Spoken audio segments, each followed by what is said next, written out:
محمد کی غلامی دین حق کی شرط اول ہے۔ محمد کی غلامی دین حق کی شرط اول ہے، اسی میں ہو اگر خامی تو سب کچھ نامکمل ہے۔ محمد کی محبت ہے سند آزاد ہونے کی، محمد کی محبت ہے سند آزاد ہونے کی،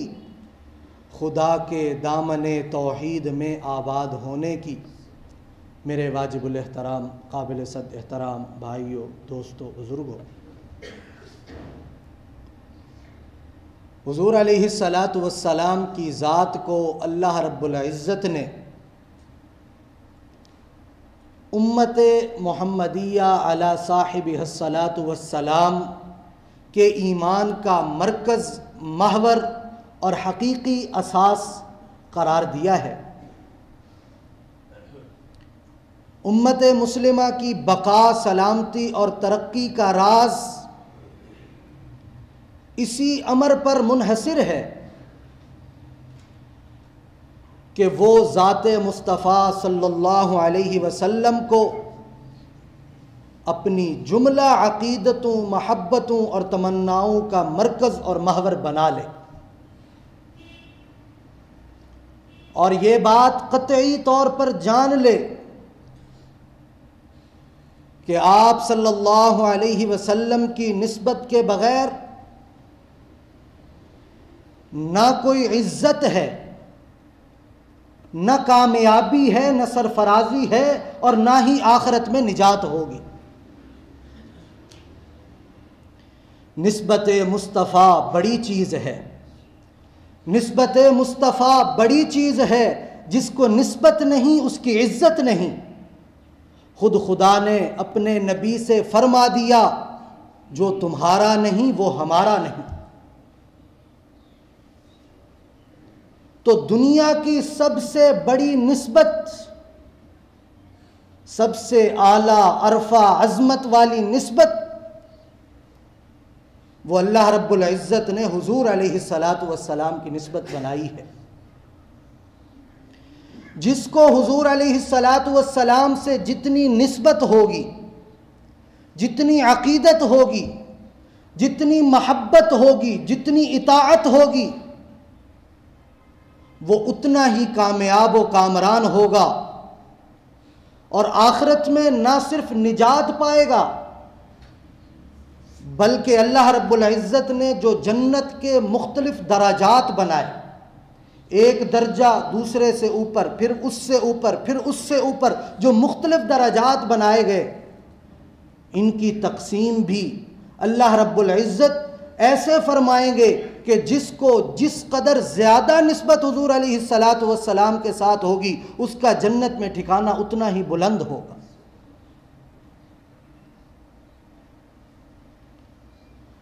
قرآن و سنت اور تاریخ گواہ ہے کہ رسول اکرم، نبی محترم،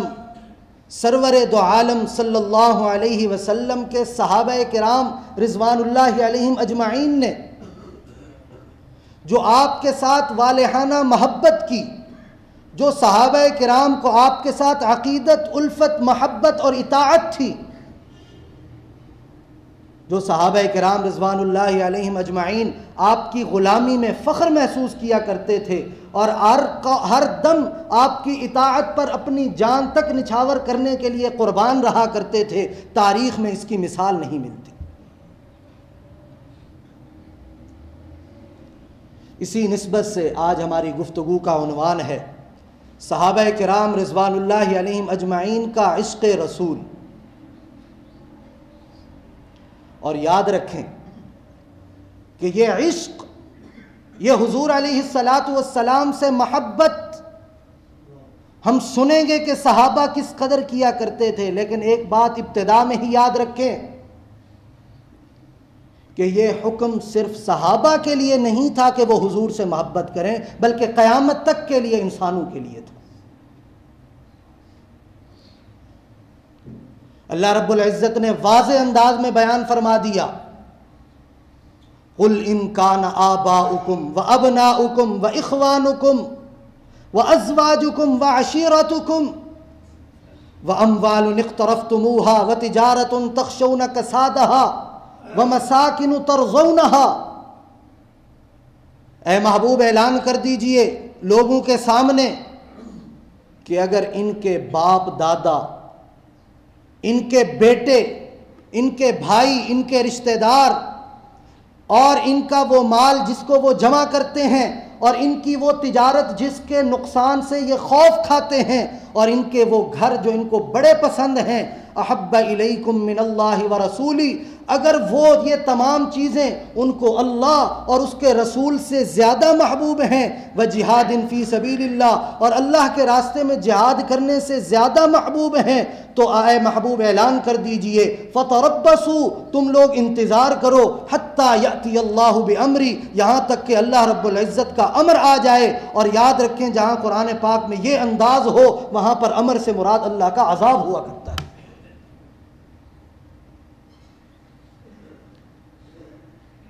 اور اللہ رب العزت نے واضح انداز میں بیان فرما دیا مومن کون ہے،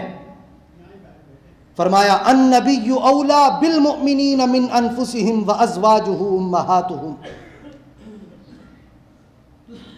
مومن ہے ہی وہ کہ جس کے ہاں حضور علیہ السلام کی محبت اپنی جان سے بھی زیادہ ہو۔ حضور علیہ السلام نے فرمایا انا اولا بکل مؤمن فی نفسہ، کہ میں ہر مؤمن کے ہاں اس کی جان سے بھی زیادہ اس کو پیارا ہوں۔ ایک مرتبہ حضرت فاروق اعظم رضی اللہ عنہ حضور علیہ السلام کی خدمت عالیہ میں حاضر ہوتے ہیں، بڑی خوشی سے اعلان کرتے ہیں یا رسول اللہ صلی اللہ علیہ وسلم آج بڑا خوش ہوں۔ اے عمر کیوں خوش ہو؟ کہتے ہیں اپنی دل کی کیفیت بتانا چاہتا ہوں۔ بتاؤ کیا کیفیت ہے؟ فرمایا کہ اے آقا میرے دل میں آپ کی محبت میری اولاد سے زیادہ ہے، میرے والدین سے زیادہ ہے، تمام رشتہ داروں سے زیادہ ہے، تمام مخلوقات میں تمام چیزوں سے سب سے زیادہ محبت میں آپ سے کرتا ہوں۔ کتنی بڑی بات ہے۔ حضور علیہ السلام نے فوراً سوال کیا اے عمر اپنی جان کا تو بتاؤ، اپنے نفس کا بتاؤ کہ اپنے نفس سے بھی زیادہ محبت کرتے ہو کہ نہیں؟ سچے صحابی تھے، کوئی لگی لپٹی نہیں لگائی، جو دل کی کیفیت تھی فوراً عرض کر دیا یا رسول اللہ صلی اللہ علیہ وسلم اپنی جان کی محبت تو زیادہ پاتا ہوں، اپنی جان کی محبت زیادہ پاتا ہوں۔ حضور علیہ السلام نے ارشاد فرمایا اے عمر بات بنی نہیں ہے، بات نامکمل ہے، ایمان نامکمل ہے۔ جب حضرت فاروق اعظم رضی اللہ عنہ حضور علیہ السلام کا یہ ارشاد مبارک سنتے ہیں دل کی کایا پلٹتی ہے، فوراً عرض کرتے ہیں یا رسول اللہ صلی اللہ علیہ وسلم دل کی کیفیت بدل چکی ہے، میری کایا پلٹ چکی ہے، اب میں دوبارہ عرض کرتا ہوں یا رسول اللہ صلی اللہ علیہ وسلم میں اپنی جان سے، اپنے مال سے، اپنی اولاد سے، اپنے آباء و اجداد سے، تمام لوگوں سے زیادہ آپ سے محبت کرتا ہوں۔ حضور علیہ السلام نے ارشاد فرمایا ہاں عمر اب بات بنی ہے، یہ مومن ہے۔ اس کو حضور علیہ السلام نے مومن فرمایا، اور حضور صلی اللہ علیہ وسلم نے اسی موقع پر ارشاد فرمایا لا یؤمن احدکم حتی اکون احب الیہ من والدہ وولدہ والناس اجمعین، تم میں سے کوئی شخص اس وقت تک کامل مومن نہیں ہو سکتا جب تک میں محمد صلی اللہ علیہ وسلم اس کے ہاں اس کی جان سے، اس کی اولاد سے، اس کے آباء و اجداد سے اور تمام لوگوں سے زیادہ محبوب نہ ہو جاؤں۔ اور صحابہ کرام رضوان اللہ علیہم اجمعین کی محبت حضور علیہ السلام سے بڑی عروج پر تھی۔ وقت کی قلت کے پیش نظر چند جھلکیاں عرض کروں گا کہ صحابہ کرام رضوان اللہ علیہم اجمعین کس طرح ہر وقت اپنا تن من دھن حضور علیہ السلام پر قربان کرنے کے لیے تیار رہا کرتے تھے۔ حضور صلی اللہ علیہ وسلم کو بے چین تک نہ دیکھ پاتے تھے۔ بدر کے قیدی لائے جاتے ہیں، سختی کے ساتھ ان کو باندھا جاتا ہے، حضرت عباس بھی ان کے اندر موجود، تب ایمان نہیں لائے۔ حضور صلی اللہ علیہ وسلم کے کانوں میں ان کے کراہنے کی آواز آتی ہے، چونکہ رحمت للعالمین ہیں۔ اپنے چچا کی یہ حالت دیکھ کر حضور علیہ السلام کے چہرے کے اثرات تبدیل ہوتے ہیں۔ صحابہ کرام رضوان اللہ علیہم اجمعین جب یہ کیفیت دیکھتے ہیں جا کر ان کی گرہ کو ہلکا کر دیتے ہیں۔ حضور علیہ السلام جو رحمت للعالمین بن کر آئے، ارشاد فرماتے ہیں کہ اب عباس کے کراہنے کی آواز نہیں آ رہی۔ صحابہ کرام رضوان اللہ علیہم اجمعین عرض کرتے ہیں یا رسول اللہ صلی اللہ علیہ وسلم، ہم نے آپ کے چہرے سے پڑھ لیا تھا کہ آپ کو تکلیف ہو رہی ہے، اس لیے ہم نے جا کر ان کی گرہ کو ہلکا کر دیا۔ وہ رحمت للعالمین فرماتے ہیں جب عباس کی گرہ کو ہلکا کیا ہے تو تمام قیدیوں کی گرہ کو ہلکا کر کے آؤ، صرف عباس ہی کیوں؟ صفوان بن امیہ حضرت زید رضی اللہ عنہ ایک صحابی رسول ہیں، فتح مکہ کے موقع پر یہ ان کو پکڑتا ہے قتل کرنے کی نیت سے۔ فتح مکہ سے پہلے کی بات ہے، اور اپنے غلام نستاس نامی شخص کو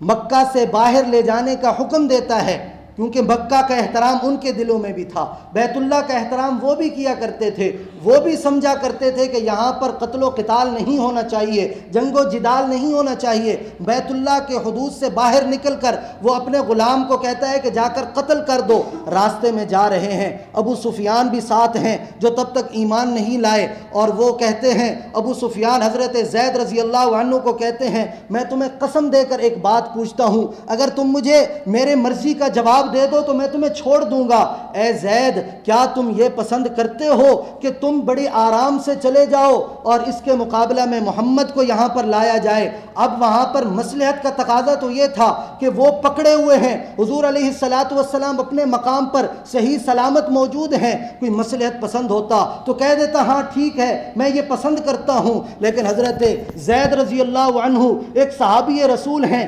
سچے عاشق رسول ہیں، کسی مصلحت سے کام نہیں لیتے، عزیمت سے کام لیتے ہیں، رخصت سے کام نہیں لیتے، اور ارشاد فرماتے ہیں کہ اے ابو سفیان، تو یہ بات کرتا ہے کہ میری جگہ محمد کو لایا جائے، میں تو یہ بھی پسند نہیں کرتا کہ میں اپنے گھر میں آرام سے ہوں اور میرے محبوب آقا محمد الرسول اللہ صلی اللہ علیہ وسلم کے پاؤں مبارک پر ایک کانٹا بھی چبھے،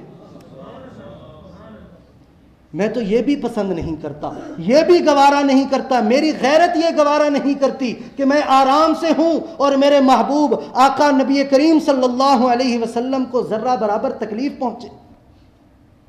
یہ صحابہ کرام رضوان اللہ علیہم اجمعین کا ایمان تھا، حضور علیہ السلام سے محبت تھی کہ ابو سفیان پکار اٹھا کہ میں نے آج تک کسی کے دل میں کسی کے لیے اتنی محبت نہیں دیکھی جتنی محمد کے صحابہ کے دلوں میں محمد کے لیے دیکھی ہے۔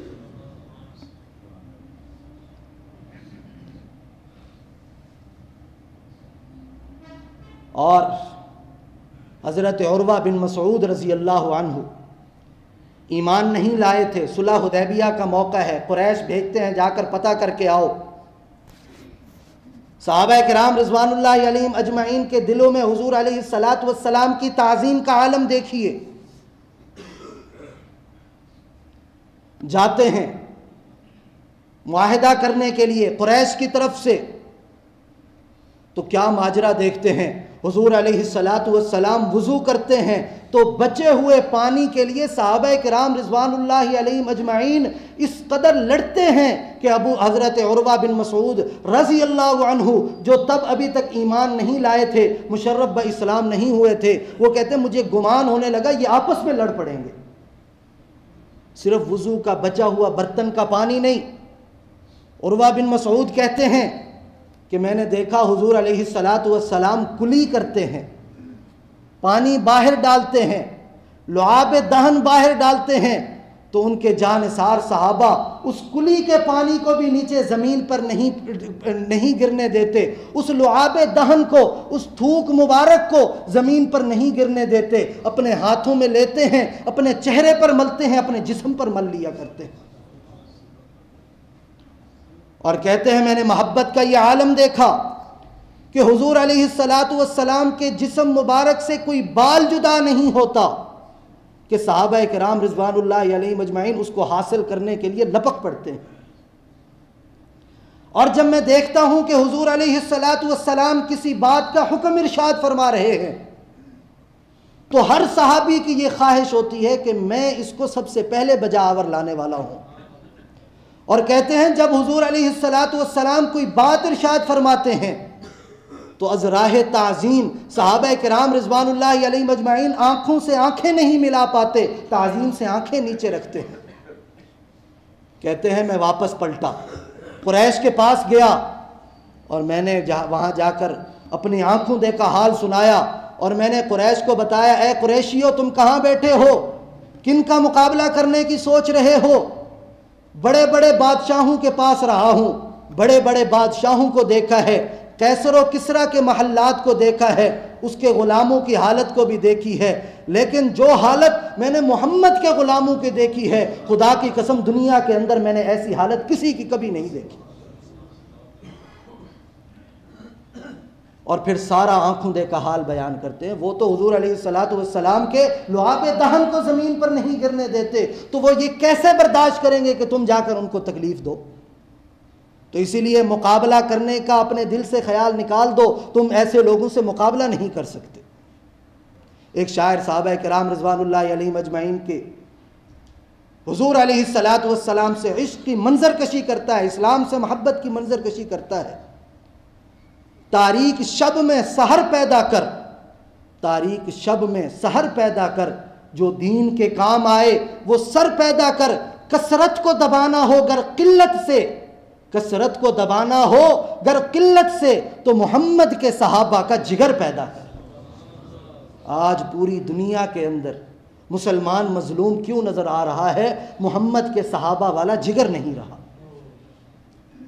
امت مسلمہ کے لیے حضور علیہ السلام کی وہ نسبت، وہ عقیدت، وہ محبت، وہ اطاعت، وہ اتباع کا جذبہ نہیں رہا، جس کی وجہ سے آج پوری دنیا کے اندر ہم مار کھا رہے ہیں. سیدنا صدیق اکبر رضی اللہ عنہ جو اس امت کے سرخیل ہیں، حضور علیہ السلام کی محبت میں سب سے آگے بڑھے ہوئے ہیں، جس کا اظہار، جس کا اقرار، جس کی تائید قرآن خود کرتا ہے. کہیں کہتا ہے ثانی اثنین، دو میں سے دوسرا، کہیں پر قرآن کہتا ہے لصاحبہ، ہمارے آقا جناب نبی کریم صلی اللہ علیہ وسلم کے ساتھی، آقا علیہ السلام کے صحابی، جو ہر موقع پر حضور علیہ السلام کے ثانی ہیں. ہر موقع پر اگر اول حضور ہیں تو ثانی حضرت صدیق اکبر رضی اللہ عنہ ہیں، چاہے وہ غزوات ہوں، چاہے وہ مسجد ہو، چاہے وہ مجلس ہو، چاہے وہ امامت کا مصلی ہو، اور چاہے وہ کوئی بھی حالت ہو. اگر اول حضور علیہ السلام ہیں تو ثانی ہمیں صدیق اکبر رضی اللہ عنہ نظر آتے ہیں. اسی طرح دعوت اللہ پہلا منصب حضور علیہ السلام نے ادا کیا تو فوراً جو دوسرا مقام اللہ رب العزت نے دیا تو وہ سیدنا صدیق اکبر رضی اللہ عنہ کو دیا. اول ایمان لانے والے، سب سے پہلے مسلمان. دعوت کا سلسلہ چل رہا ہے، چھپا چھپا کر اعتماد والے ساتھیوں کو دعوت دی جا رہی ہے. 39 لوگ مسلمان ہو چکے ہیں. سیدنا صدیق اکبر رضی اللہ عنہ حضور علیہ السلام کی خدمت عالیہ میں حاضر ہوتے ہیں اور عرض کرتے ہیں یا رسول اللہ صلی اللہ علیہ وسلم، بہت چھپ چھپ کر دعوت دے دی، اب وقت آ گیا کہ علی الاعلان لوگوں کو دعوت دی جائے. حضرت صدیق اکبر رضی اللہ عنہ اصرار کرتے ہیں. حضور علیہ السلام بات مان کر اجازت دے دیتے ہیں تو امت کے پہلے مبلغ کے طور پر سیدنا صدیق اکبر رضی اللہ عنہ منظر عام پر آتے ہیں، لوگوں کو دعوت دیتے ہیں، باوجود اس بات کے کہ لوگوں کے ہاں ان کی شرافت، ان کی صداقت، ان کا تقدس، ان کی عزت، ان کی حرمت لوگوں کے ہاں مسلم ہوتی ہے. لیکن لوگ جب اپنے عقیدے کے خلاف بات سنتے ہیں چاروں طرف سے ٹوٹ پڑتے ہیں اور بہت زیادہ تکلیفیں دیتے ہیں. اتنی تکلیف دیتے ہیں کہ منہ سے خون جاری ہے، ناک سے خون جاری ہے، کان مبارک سے خون جاری ہے. دیکھنے والے کہتے ہیں کہ پہچاننا مشکل ہو گیا. اسی حالت میں بے ہوش ہو جاتے ہیں. بنو تیم جو ان کا قبیلہ ہے ان کو پتہ چلتا ہے کہ ہمارے سردار کی لوگوں نے یہ حالت کی، وہ فوراً دوڑے چلے جاتے ہیں. بے ہوشی کی حالت میں سیدنا صدیق اکبر رضی اللہ عنہ کو اٹھا کر لایا جاتا ہے. پورا دن بے ہوش رہتے ہیں. لوگ سمجھ جاتے ہیں کہ اب ان کا بچنا ناممکن ہے۔ بنو تیم والے مسجد میں جا کر اعلان کرتے ہیں کہ اگر حضرت ابو بکر صدیق رضی اللہ عنہ کو کچھ ہو گیا تو ہم عتبہ بن ربیعہ کو نہیں چھوڑیں گے، اس کو قتل کر دیں گے، کیونکہ وجہ وہی بنا تھا ان کے ساتھ لڑائی کرنے کی۔ شام کو جب حضرت صدیق اکبر رضی اللہ عنہ کو ہوش آتا ہے تو ہوش آنے کے بعد سب سے پہلا جملہ وہ جو اپنے منہ سے اپنی زبان مبارک سے نکالتے ہیں وہ کہتے ہیں میرے محبوب آقا محمد الرسول اللہ صلی اللہ علیہ وسلم کا کیا حال ہے۔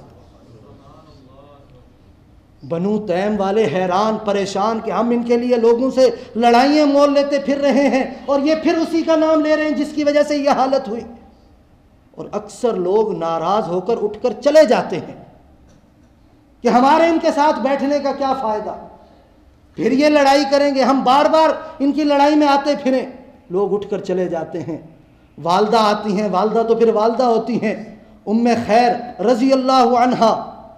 وہ آتی ہیں، کھانا پیش کرتی ہیں۔ سیدنا صدیق اکبر رضی اللہ عنہ کی زبان پر ایک ہی جملہ ہے کہ میرے محبوب آقا محمد الرسول اللہ صلی اللہ علیہ وسلم کا کیا حال ہے۔ والدہ کہتی ہیں بیٹے مجھے معلوم نہیں ہے، کھانا تو کھا لو، صبح سے کچھ نہیں کھایا، ہمیں اب اتنی مشکل سے آپ کو ہوش آیا ہے، پھر اس موضوع پر بات کر لیں گے۔ لیکن ان کی زبان پر ایک ہی جملہ ہے اور وہ کہتی ہیں مجھے معلوم نہیں۔ تو حضرت سیدنا صدیق اکبر رضی اللہ عنہ اپنی والدہ کو کہتے ہیں ام جمیل کے پاس جاؤ، وہ ایمان لا چکی ہیں، ان سے جا کر میرے محبوب آقا نبی کریم صلی اللہ علیہ وسلم کے بارے میں پوچھو۔ وہ جا کر پوچھتی ہیں۔ ام جمیل بھی ان لوگوں میں سے جو چھپ کر ایمان لا چکی ہیں، چونکہ ایک ام خیر آتی ہیں جن کو وہ اس معاملہ میں جانتی نہیں کہ ان کے دل پر کی کیا کیفیت ہے، تو وہ کہتی ہے مجھے نہیں معلوم کہ محمد کون ہے، میں نہیں جانتی۔ اور وہ کہتی ہیں اگر تم یہ کہتی ہو تمہارے بیٹے کے ساتھ بڑا برا ہوا، میں ان کے پاس جا کر ان کی حالت دریافت کر سکتی ہوں۔ وہ ان کو ساتھ لے کر آتی ہیں۔ جب وہ سیدنا صدیق اکبر رضی اللہ عنہ کی اس حالت کو دیکھتی ہیں، رو پڑتی ہیں اور ان ظالموں کے لیے بد دعا کرتی ہیں کہ اے اللہ تعالیٰ ان سے بدلہ لے۔ لیکن صدیق اکبر رضی اللہ عنہ ان کے جملہ کاٹ کر درمیان میں پوچھتے ہیں جس کام کے لیے تمہیں بلایا وہ بتاؤ کہ محمد الرسول اللہ صلی اللہ علیہ وسلم کا کیا حال ہے۔ ام جمیل والدہ کی طرف دیکھتی ہیں کہ یہ بیٹھی ہیں، ان کے سامنے کیسے بات کروں، ان کے سامنے بات کروں گی یہ جا کر پہنچا دیں گی۔ صدیق اکبر رضی اللہ عنہ کو اپنی والدہ پر اعتماد ہے، وہ کہتے ہیں بے فکر ہو کر مجھے بتاؤ۔ تو حضرت ام جمیل رضی اللہ عنہ ان کو بتاتی ہیں کہ حضور علیہ السلام صحیح سالم ہیں، بالکل خیریت کے ساتھ ہیں۔ پوچھتے ہیں کہاں پر ہیں، وہ فرماتی ہیں حضرت ارقم رضی اللہ عنہ کے گھر پر ہیں۔ حضرت صدیق اکبر رضی اللہ عنہ کہتے ہیں مجھے فوراً حضور علیہ السلام کی خدمت میں لے کر جاؤ۔ تو حضرت ام جمیل کہتی ہیں اس وقت معاملہ صحیح نہیں ہے، ابھی رات کا وقت ہی ہوا ہے، لوگ جمع ہیں، لوگ دیکھ رہے ہیں، اگر ہم گئے تو لوگ ہمارے پیچھے آ جائیں گے۔ حضرت سیدنا صدیق اکبر رضی اللہ عنہ کے پاس والدہ پھر کھانا لے کر آتی ہیں، لیکن حضرت صدیق اکبر رضی اللہ عنہ قسم کھا کر کہتے ہیں کہ اس وقت تک میں ایک لقمہ نہیں کھاؤں گا، اس وقت تک ایک گھونٹ پانی کا نہیں پیوں گا جب تک میں نبی کریم صلی اللہ علیہ وسلم کی زیارت نہ کر لوں۔ رات کا وقت ہوتا ہے، والدہ ام جمیل کو لے کر جاتی ہیں، نبی کریم صلی اللہ علیہ وسلم کی خدمت میں حاضر ہوتی ہیں۔ حضور علیہ السلام خود چل پڑتے ہیں اور آ کر اجازت طلب کرتے ہیں، پاس آتے ہیں اور اپنے عاشق کی حالت کو دیکھتے ہیں، آنکھوں سے آنسو جاری ہیں اور آ کر خوشخبری سناتے ہیں کہ اللہ رب العزت نے ہمیں ہجرت کی اجازت دے دی ہے۔ حضرت صدیق اکبر رضی اللہ عنہ جو ابھی موت کے منہ سے واپس آئے ہیں اور ہجرت کا مطلب دوبارہ موت کے منہ میں جانا ہے، فوراً کہتے ہیں آقا میں بھی آپ کے ساتھ جاؤں گا، میں آپ کا پروانہ ہوں، میں آپ کا دیوانہ ہوں، میں آپ کو اکیلا نہیں چھوڑ سکتا، میں یہاں نہیں رہ سکتا، میں آپ کے ساتھ رہوں گا۔ اور وہ اس کیفیت کے ساتھ کہتے ہیں کہ حضور علیہ السلام انکار نہیں کر پاتے، اور یوں حضور صلی اللہ علیہ وسلم اپنے اس عاشق صادق کو، اپنے سچے عاشق کو ہجرت کے سفر پر لے کر روانہ ہو جاتے ہیں، جس کا واقعہ آپ نے سنا ہوا ہے۔ اسی لیے ایک شاعر کہتا ہے پروانے کو شمع، بلبل کو پھول بس، صدیق کے لیے خدا کا رسول بس۔ یہ سیدنا صدیق اکبر رضی اللہ عنہ ہے، یہ صحابہ کرام رضوان اللہ علیہم اجمعین ہیں جن کی آقا علیہ السلام سے محبت کا یہ عالم ہے۔ وقت کم ہے ورنہ میں بتاتا کہ صحابہ کرام رضوان اللہ علیہم اجمعین کس طرح حضور علیہ السلام پر ہر وقت اپنا سب کچھ نچھاور کرنے کے لیے تیار رہا کرتے تھے۔ حضرت عثمان غنی رضی اللہ عنہ کی محبت کا یہ عالم کہ جس ہاتھ سے حضور علیہ الصلاۃ والسلام کے ہاتھ پر بیعت کی، ساری زندگی اس ہاتھ کو شرمگاہ کی طرف لے کر نہیں گئے۔ حضرت علی المرتضیٰ رضی اللہ عنہ کہ حضور علیہ الصلاۃ والسلام سے محبت کا عالم دیکھیے اور حضور کی ان سے محبت کا عالم دیکھیے کہ خیبر کے موقع پر حضور علیہ الصلاۃ والسلام نے ارشاد فرمایا، کل میں جھنڈا اس کو دوں گا جو اللہ اور اس کے رسول سے محبت کرتا ہے اور اللہ اس کے رسول اس سے محبت کرتے ہیں۔ سب صحابہ کے دل میں یہ تمنا مچلتی ہے کہ کاش ہمیں وہ دے دیا جائے تاکہ ہم اس فہرست میں آ جائیں جو اللہ اور اس کے رسول سے محبت کرتے ہیں اور بدلے میں اللہ اور اس کے رسول بھی اس سے محبت کرتے ہیں۔ جب صبح ہوتی ہے تو وہ جھنڈا حضور علیہ الصلاۃ والسلام حضرت علی المرتضیٰ رضی اللہ عنہ کے ہاتھ میں دے کر زبان حال سے یہ ارشاد فرماتے ہیں کہ یہی وہ شخصیت ہیں کہ جو اللہ اور اس کے رسول سے محبت کرتے ہیں اور اللہ اور اس کا رسول بھی ان سے محبت کرتے ہیں۔ ایک مرتبہ حضرت فاطمہ رضی اللہ عنہا کے ساتھ معمولی رنجش ہو جاتی ہے، مسجد نبوی پر آ کر لیٹ جاتے ہیں، حضور علیہ الصلاۃ والسلام آ کر اٹھاتے ہیں، قم یا تراب، قم یا ابو تراب، اے ابو تراب اٹھو۔ ابو تراب کا مطلب ہوتا ہے مٹی والے، کیونکہ خاک آلود ہو چکے ہوتے ہیں، کپڑوں پر مٹی لگ چکی ہوتی ہے۔ عام اگر ہم کسی کو کہیں تو وہ غصہ کر جائے گا